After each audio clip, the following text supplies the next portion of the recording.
Clark, how we doing? Hey Brian, what's going on, man? How are you? I'm doing good. It's good to see you. I know we missed out yesterday for some technical difficulties, but I'm glad we're able to have this conversation now. Yeah, me too. Yeah, so I'll take the opportunity to introduce to the MovNat community anybody who hasn't met you before. So Great. Clarke Tanner, owner of Thrive Physical Therapy. I met him back, I correct me if I'm wrong, I think it was either 2021 or 2022 in Virginia. And I was impressed right off the bat from the location, right? The moment you walk in, it's like a really nice office building. I was glad to be in the office building with how cold it was too. And because it was December, it was Miami freezing. guy. Yeah, Yeah. it was freezing. And then I walked in and I just remember seeing, the two by fours, that little pitted area that you have, and you had like the rock things and all the stuff, and I was like, oh wow. And then I got to meet you.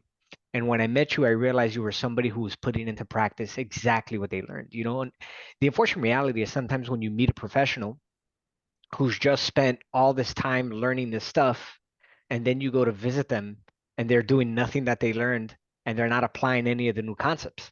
And that's like something that frustrates me inherently, but I did not get that with you. I got you as somebody who was like really trying to push that edge and knew the importance of what natural movement brought in the rehab setting.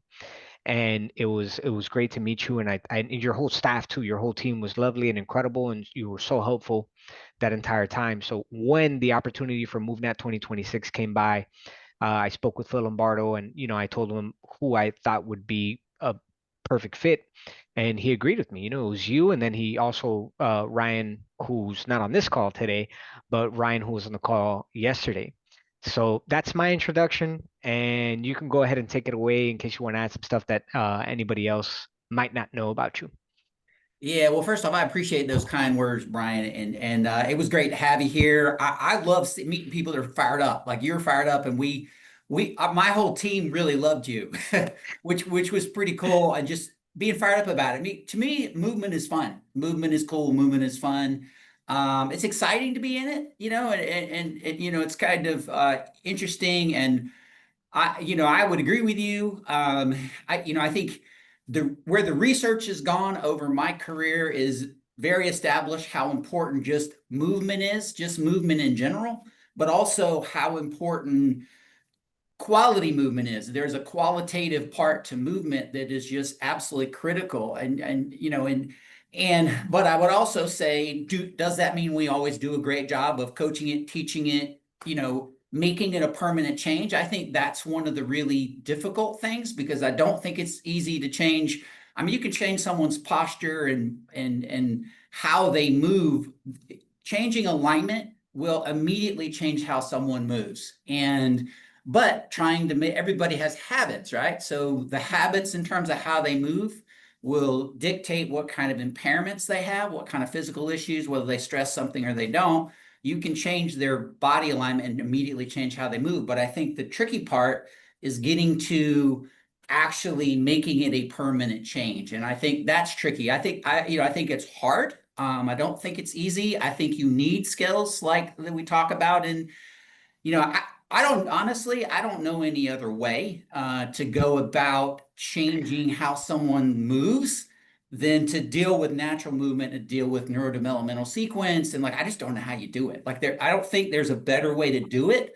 I don't always profess to, I think we could all be better at it. I don't care how good you are at it. I think we can all get better at it. We can get better at living it. We can get better at teaching it and all those things. And I think it's wonderful. I get excited when someone gets excited about something like our functional fitness gym. That is something that our team had fun creating.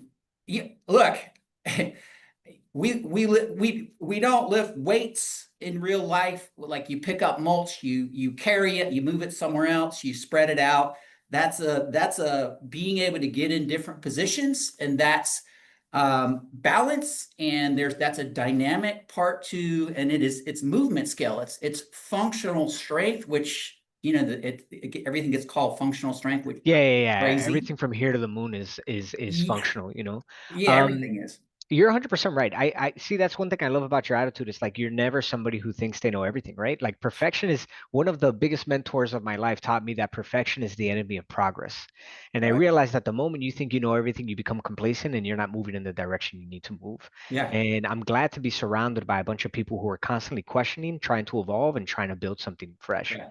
The second I thing you think it's said awesome. was a really good point too, which was, it's hard. I can change, what's happening now, but it's hard to keep that change long lasting. You're 100% right. If you see somebody once a week for an hour, you cannot dictate what they're doing the rest of the week, 8 hours a day, sitting, slunched over, not taking any movement snacks, not involving any movement in your life, and you decide, oh, okay, you know what, I'm going to improve my life by moving once a week. You're right. You are improving your life by at least moving once a week, but there's still a lot of room to improve, right? There's room for improvement. And you're absolutely right in that. It's not an easy thing.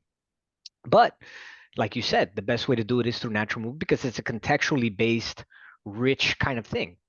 One thing I've learned and from reading research and being in the profession that we're in is you don't learn something unless there's consequence, right? And that goes back to you being a kid and maybe your mom smacking you in the butt if you didn't behave.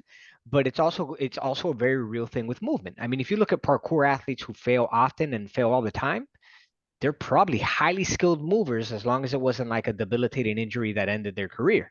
But some of these guys have some crazy injuries.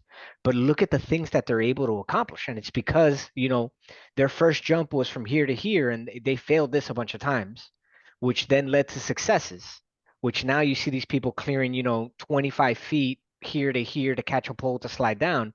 And it's because they understood through all of their failures, which were instant feedback, and all their successes, which is instant feedback. When you run, jump, and you get that first landing and your body's successful, it knows, oh, I got to put that bad boy down long term, right?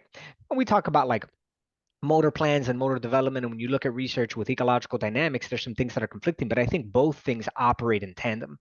I don't think they're exclusive. When you talk about the development of skill, interaction with your environment, I think is going to be the biggest provider of allowing you to be successful.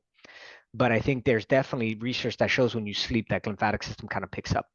And and with all that stuff, this kind of leads to what MovNat Medical in 2026 is going to look like. And me and you have had some discussions, and we can talk about. I want to again clear out and say that I think Phil and the original team did a great job bringing the foundation into place of what MovNat Medical would be. But me and you had our discussions on what we think the shortcomings are, and a vision for a MovNat 2.0 and a MovNat Medical 2.0. That's just not going to cut it, right? It's not where it needs to be in terms. So, you know, what are your thoughts on that? And I'll give you my thoughts of where I thought it fell short after you go, and then we could Yeah, talk yeah, about absolutely. ways we're thinking about improving it. Yeah, first off, I appreciate that question. So first off, I think MovNat Medical has potential to be a world-class course, and I Hmm. want to see it go there.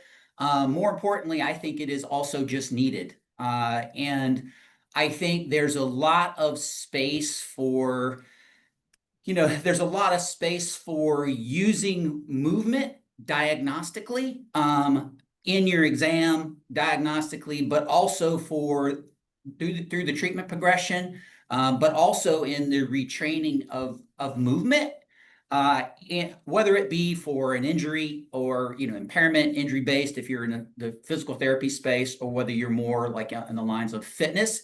No matter who you are and where you are on that continuum, it's about physical capability.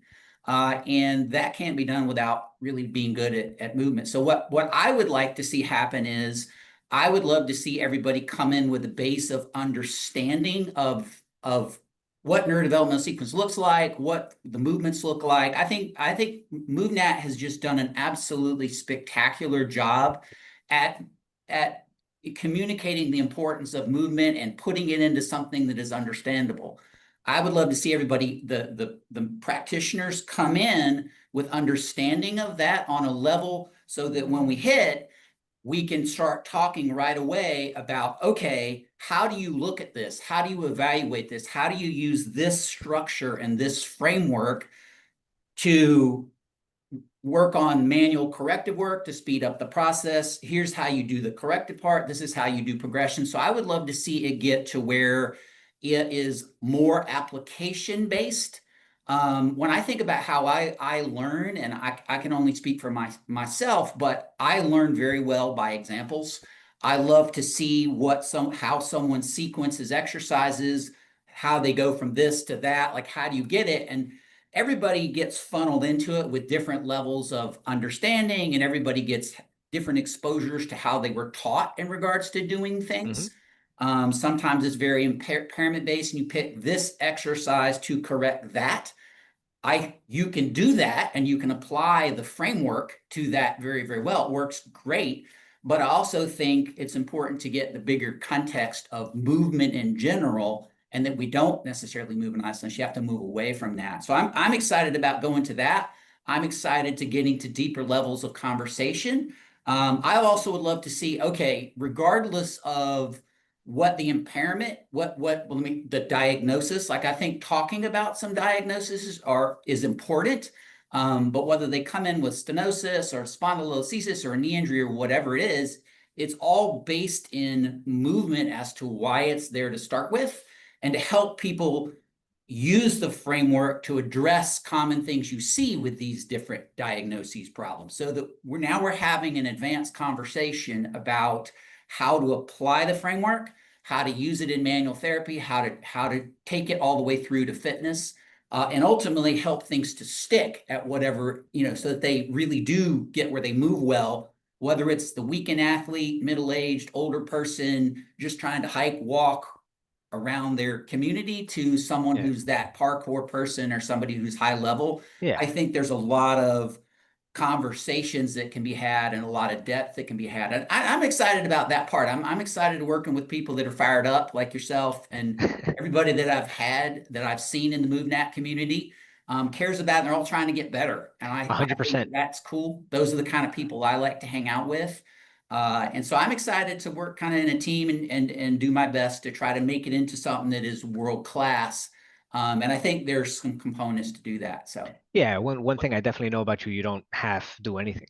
Um, I will say that what you just mentioned was great. You know, everybody has their own recipe to make the same thing, right? Everybody's got an apple pie recipe that they swear by, and that just comes to the experiences and what we're exposed to and what we learn.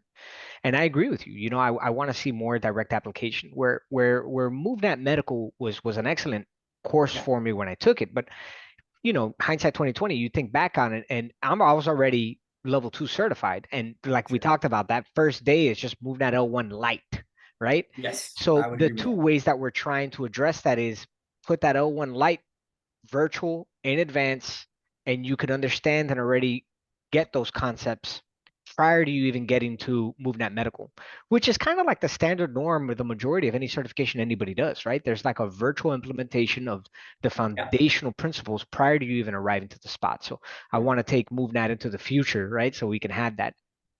And then the second thing was um, what you were talking about. So, I'm sorry. A second thing I was thinking about was also just bundling a level one and MovNat Medical, right? So you have like a 4 day event where if you show up a little bit in advance, you're going to do your 2 days of L1. You knock out your L1. Now you fully got it. It's super fresh in your mind. And then you can go right into MovNat Medical and do 2 days instead of there being an L1, L2 option, having that L1 MovNat Medical combo, which I think for anybody who's not MovNat certified, they can just hop on that, really get the depth of the concept, and be certified, and then run into MovNat Medical and use sure. that to enhance the practice, which makes a lot of sense because generally speaking, the majority of the movements you're going to be utilizing with clients that are in a rehabilitory setting are going to be the level one kind of positions because it's like groundwork, lifting, carrying, you know, the basic levels of hanging. I remember when we did MovNat Medical in your location, we were popping in and out, and one of the case studies was like shoulder impingement, right? Yeah, And prior to experiencing MovNat Medical, everything related to a shoulder impingement, you know, if you looked at it from a traditional physical therapy lens, was treated a very, very specific way. And up until I got to MovNat Medical, 100% of the time that I'd seen it, I had never seen anybody use a dead hang to treat shoulder impingement.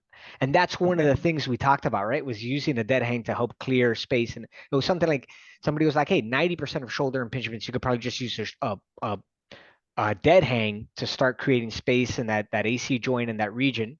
And then you guys talked about how you can enhance it through the actual physical therapist practice. So another thing that kind of fell a little shy for me was, as an exercise physiologist, I don't do any manual techniques. Sure. That's not in my scope, not in my field. It's rampant in the industry. I think that's a completely different discussion, but there's a lot of strength coaches and exercise professionals and certified personal trainers that operate in the guise of, I'm a physical therapist, right? They don't have a degree in physical therapy. They're not a doctor in physical therapy. They just saw some cool stuff online, and next thing you know, they're grastening their clients, they're needling their clients, they're just doing a bunch. And and Right. and Miami's the wild, wild west for that. It's pretty wild. But it would be really interesting to put non-manual techniques into the MovNat Medical, because, like, for instance, I did a PRI course years ago with not directly with Ron Huresca, but one of the guys that I think it was Steven Anderson or something like that was teaching the course, and they taught both. They taught manual techniques for the physical therapist, and they taught non-manual techniques for allied health professionals, right? So I would love to see that also implemented into the future as we kind of move in that direction. So that's where MovNat kind of fell short. And then that's exactly how we're going to try and address it, right? Get rid of that first day MovNat light day, and just like you said, go in already cooking. Come in, let's already start to apply this. Let's see where everybody's at conceptually, and have the dynamic conversation about what has been taught. Because what's beautiful about being in an environment like this is that there's always an opportunity to learn from the person next to you or the person across from you, because there might be something there during that dynamic discussion that somebody brings up in their own personal practice that you go, oh man, that's genius. I didn't think of that. Now I can implement that. And it gives you a new skill set right off the bat. And there was a lot of that in the original MovNat Medical, because we had osteopaths that took the course, we had physical therapists, we had chiropractors, we had movement professionals. So it was really cool. So definitely excited about those improvements. And then obviously enhancing the manual is something that we Yeah. discussed. Yeah. No, I agree with you. And I think the exciting thing about it, and one of the reasons I'm excited about it, is just getting a chance to learn from each other and having different perspectives. Because I think creating the space for those kinds of conversations, we do it in our team all the time. It's like, hey, all right, we see these all the time across the board. We see stiff ankles, we see stiff hips, we see this, and this. Like, doesn't matter what they're coming with, but you have to solve these problems. How would you do it? How would you do it? And then talking through whether it be hands-on stuff, whether it be here's your favorite ways to progress, whatever that looks like. Plus it all comes down to movement. Like I'm not arrogant enough to think that anything I do with my hands is the thing that really changes somebody long term. I think it's a reset, and it helps someone to feel different in the moment and feel that it can change. It really is, it establishes trust, is what it really does. And then Yeah. hopefully you'll listen to me now about what really needs to be done and what really needs to happen, because you can do something, help someone gain motion or do whatever, but then if they go out of your office and then you alluded to it earlier, all the other hours of the day, right back to whatever your movement habit is, well, then you just reinforce the movement habit that created in the first place. And so you have to get to those things. And I think those are the fun conversations, and those are the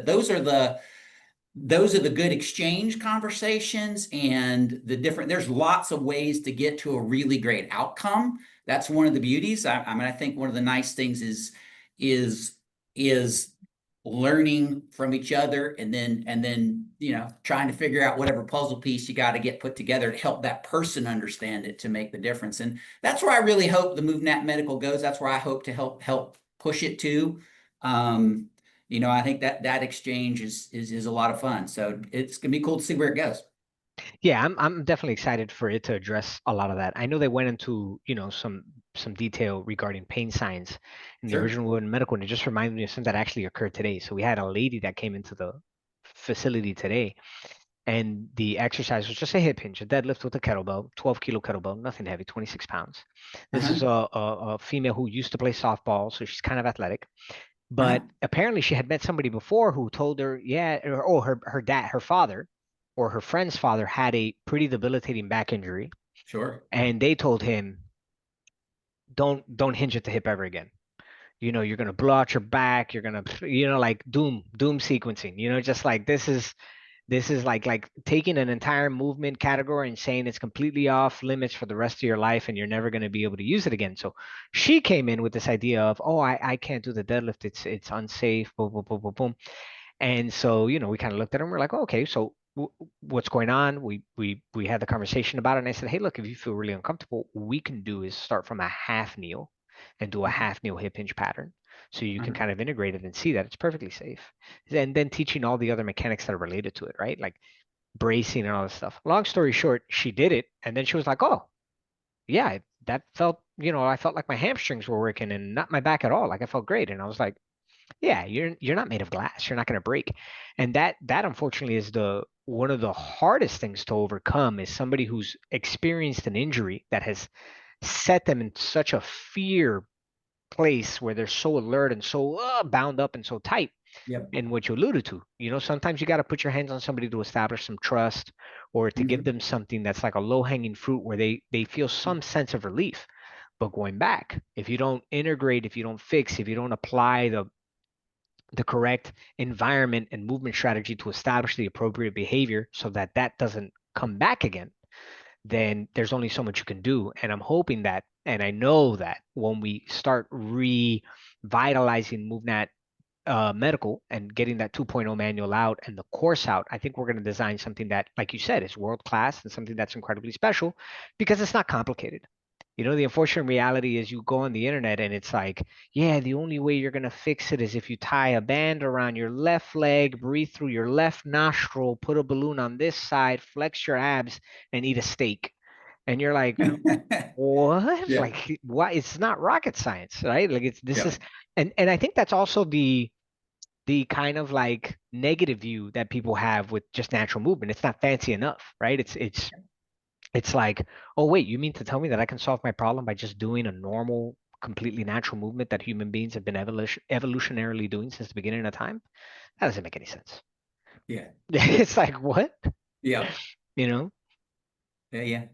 Yeah. Now, I think you're absolutely right, and people's experiences, good, bad, or medium, certainly come to the present and affect your thought process and your inflammatory response and what you feel in the moment, and then trying to give people a different sensory experience, different beliefs, maybe, but you can't always attack those right away. It's got to be getting them to feel some things that are different, and this, you can't learn to move without moving. So, 100%, 100%. Now, I know that we're approaching the end of our call because of the time, and yeah, you probably need a little bit of time to get back in the clinic, but I truly appreciate you. I know we're supposed to do this yesterday for taking the time today to allow me to absolutely. introduce you back into the MovNat community and to the community as a whole, let them know what's coming up. Like I told them, the goal is to have MovNat Medical in 2026, probably the tail end of 2026. We're if we're everything kind of clicks in place and me and Ryan get some stuff in place and me and you are able to get some place, I know you have a lot of things on your plate. We'll be maybe the first 6 months tail end, figure month 4, month 5, month 6. We'll try and get our first MovNat Medical course out live, and then in the tail end, offer it again. And depending on where it is, we're gonna get it. But the goal is MovNat Medical 2026, making its comeback, and it'll be MovNat Medical 2.0. And this man right here is going to help lead the charge along with Ryan and myself. So I'm excited for that. Yeah, well, delighted to be a part of it. I'm excited to see where we take it and make it into something as good as we can take it. Take care. Have a good one. Good talk to you, man. Good talking to you.